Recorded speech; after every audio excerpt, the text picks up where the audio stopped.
வணக்கம். இலங்கை செய்திகளுடன் நான் ரோஷன். விரிவான செய்திகளுக்கு முன் தலைப்புச் செய்திகள்.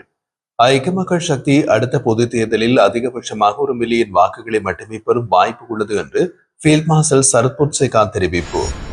சொத்துக்கள் மற்றும் பொறுப்புகள் குறித்து அறிவிப்புகளை சமர்ப்பிக்க தவறும் அதிகாரிகளிடம் இருந்து அபராதம் வசூலிக்க நடவடிக்கை. இலங்கை தைல சபையில் ஏற்பட்ட ஊழல் தொடர்பான விசாரணைகளுக்கு வாக்குமூலம் வழங்க அமைச்சர் சமந்த வித்யாரத்ன லஞ்ச ஊழல் விசாரணை ஆணைக்குழுவில் முன்னிலை. ஐநா ஆணையாளருக்கான கடிதம் அனைவரும் கடைபிடிக்க வேண்டிய அணுகுமுறை ஒன்றை வகுப்பதற்கான சகல தரப்பினருடனும் வார இறுதியில் பேச்சு. கஜேந்திரகுமார் எம்பி தெரிவிப்பு.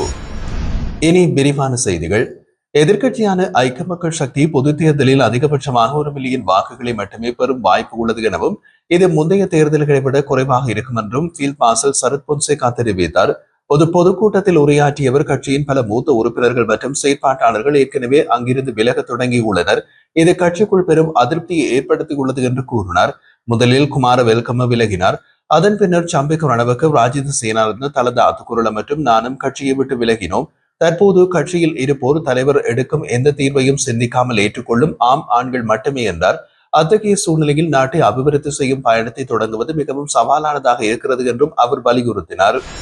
சொத்துக்கள் மற்றும் பொறுப்புகள் குறித்த அறிவிப்புகளை சமர்ப்பிக்க தவறும் அரசு அதிகாரிகளிடமிருந்து அபராதம் வசூலிக்க நடவடிக்கை எடுக்கப்படும் என்று லஞ்ச ஊழல் விசாரணை ஆணைக்குழு தெரிவித்துள்ளது. அண்மையில் வெளியான அறிவிப்பில் பலர் தங்களின் சொத்து மற்றும் பொறுப்பு அறிக்கைகளை ஏற்கனவே சமர்ப்பித்துள்ளதாகவும் நாளைய தினத்துடன் கடைசி தேதி முடிவடைவதால் அதற்கு பின்னர் சமர்ப்பிக்கப்படும் அறிக்கைகள் தொடர்பாக அபராத நடவடிக்கைகள் தொடங்கப்படும் என்றும் ஆணைக்குழு அறிவித்துள்ளது. அத்துடன் அனைத்து அரசு நிறுவனங்களின் தலைவர்களுக்கும் இது குறித்து அறிவிக்கப்பட்டுள்ளதுடன் அபராதம் விதிக்கும் இறுதி முடிவுகள் இன்று எடுக்கப்படும் என்றும் தெரிவிக்கப்பட்டது. அதன்படி சொத்து மற்றும் பொறுப்பு அறிக்கைகளை சமர்ப்பிக்காத அதிகாரிகளின் ஊதியத்திலிருந்து நாளை முதல் தாமத நாட்களை பொறுத்து அபராதங்கள் பெற்றுக் கொள்ளப்படும். 2023 ஆண்டு வெளியான இலக்கம் 9 ஊழல் தடுப்பு சட்டத்தின் அடிப்படையில் 2025 ஆண்டுக்கான சொத்து மற்றும் பொறுப்பு அறிவிப்புகளை மின்னணு முறையில் சமர்ப்பிக்கும் நடைமுறை அமலுக்கு வரும் வரை அறிக்கைகள் எழுத்துப்பூர்வமாக சமர்ப்பிக்க அனுமதி அளிக்கப்பட்டிருந்தது. அத்துடன் ஜூன் 30 அறிவிப்புகளை சமர்ப்பிக்காத அதிகாரிகளுக்கு மேலும் 2 வாரங்கள் கால அவகாசம் வழங்கப்பட்டிருந்தது. அந்த காலகட்டத்தில் அறிக்கைகளை வழங்குவோர் எச்சரிக்கை கடிதங்களை பெற்றுள்ளனர். இன்று அதற்கான சலுகை காலம் முடிவடைவதால் இன்னமும் அறிவிப்புகளை சமர்ப்பிக்காத அதிகாரிகளின் பட்டியலை தொடர்புடைய நிறுவன தலைவர்கள் விரைவில் லஞ்ச ஊழல் விசாரணை ஆணைக்குழுவுக்கு அனுப்ப வேண்டும்.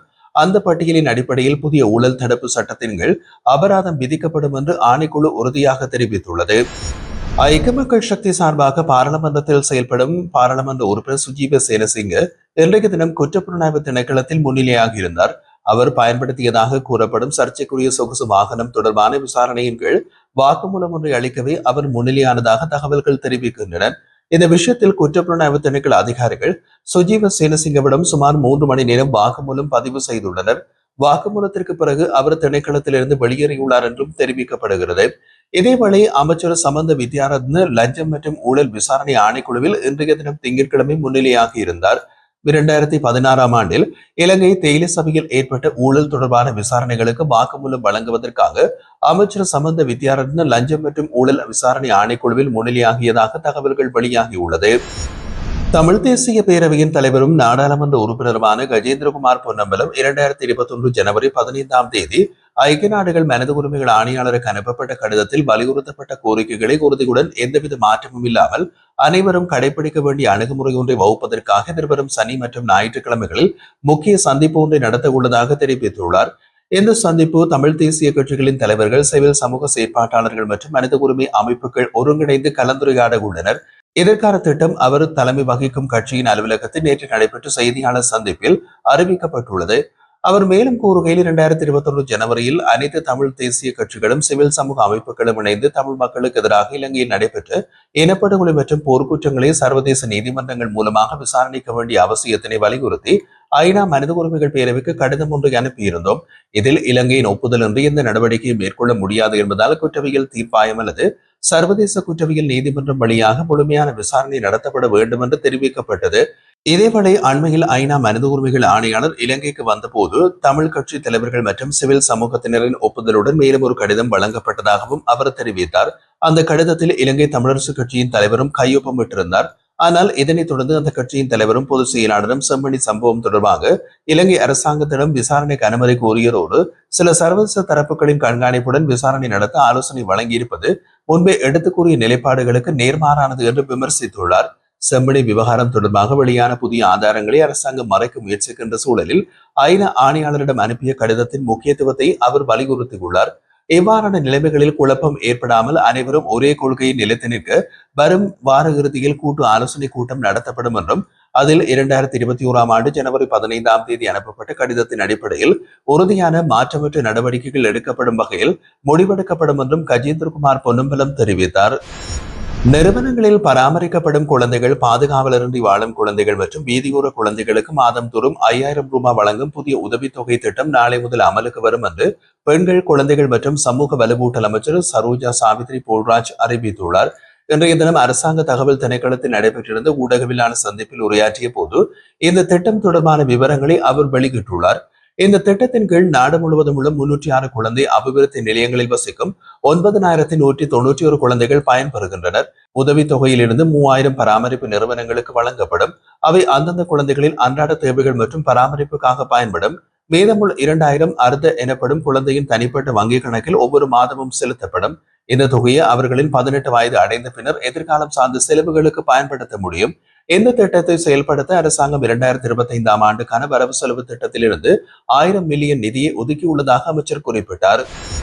2025ஆம் ஆண்டில் முதல் 7 மாதங்களில் இலங்கை போலீசார் மற்றும் 3000 படையினர் இணைந்து நாடு முழுவதும் மேற்கொண்ட கூட்டு விசேட நடவடிக்கைகளின் போது மொத்தமாக 992 கிலோகிராம் ஹெரோயின் பறிமுதல் செய்யப்பட்டதாக அறிவிக்கப்பட்டுள்ளது. இன்று நடைபெற்றிருந்த ஊடகவியலாளர் சந்திப்பில் பேசிய போலீஸ் ஊடக பேச்சாளர் உதவி போலீஸ் அத்தியட்சகர் FU வூட்லர் இந்த தகவலை வெளியிட்டார். 2025 ஜனவரி 1 முதல் ஜூலை 11 வரையான காலப்பகுதியில் இந்த கூட்டு நடவடிக்கைகள் மேற்கொள்ளப்பட்டதாக தெரிவித்தார். மேலும் இந்த காலப்பகுதியில் இந்த நடவடிக்கைகள் தொடர்பாக இதுவரை 1,06,000 பேர் கைது செய்யப்பட்டுள்ளனர் எனவும் 2025 ஏப்ரல் 13 முதல் ஜூலை 12 வரையான சிறப்பு குற்ற ஒழிப்பு நடவடிக்கையின் கீழ் மட்டும் 35,442 வழக்குகள் பதிவு செய்யப்பட்டுள்ளன என்றும் உதவி போலீஸ் அத்தியட்சகர் மேலும் கூறினார். அதே நேரம் இந்த ஆண்டின் கடந்த 7 மாதங்களில் நாடு முழுவதும் மொத்தமாக 68 துப்பாக்கி சூட்டு சம்பவங்கள் பதிவாகியுள்ளன என்றும் போலீஸ் ஊடக பேச்சாளர் உதவி போலீஸ் அத்தியட்சகர் FU வூட்லர் தெரிவித்தார். இவ்வாறு பதிவான 68 சம்பவங்களில் 50 துப்பாக்கி சூட்டுகள் ஒழுங்கமைக்கப்பட்ட குற்றவாளிகளுடன் தொடர்புடையவை என்றும் மீதமுள்ள 18 சம்பவங்கள் தனிப்பட்ட வாய்ப்பு மற்றும் காரணங்களை தொடர்ந்து நிகழ்ந்தவை என்றும் அவர் குறிப்பிட்டிருந்தார். மேலும் இந்த துப்பாக்கி சூடுகளால் இதுவரை 37 பேர் உயிரிழந்துள்ளார்கள். அதில் 34 பேர் குற்றவாளிகள் என்றும் 39 பேர் காயமடைந்துள்ள நிலையில் அவர்களில் 30 பேர் குற்றம் சம்பந்தப்பட்டவர்களாக இருப்பதும் கண்டறியப்பட்டுள்ளது.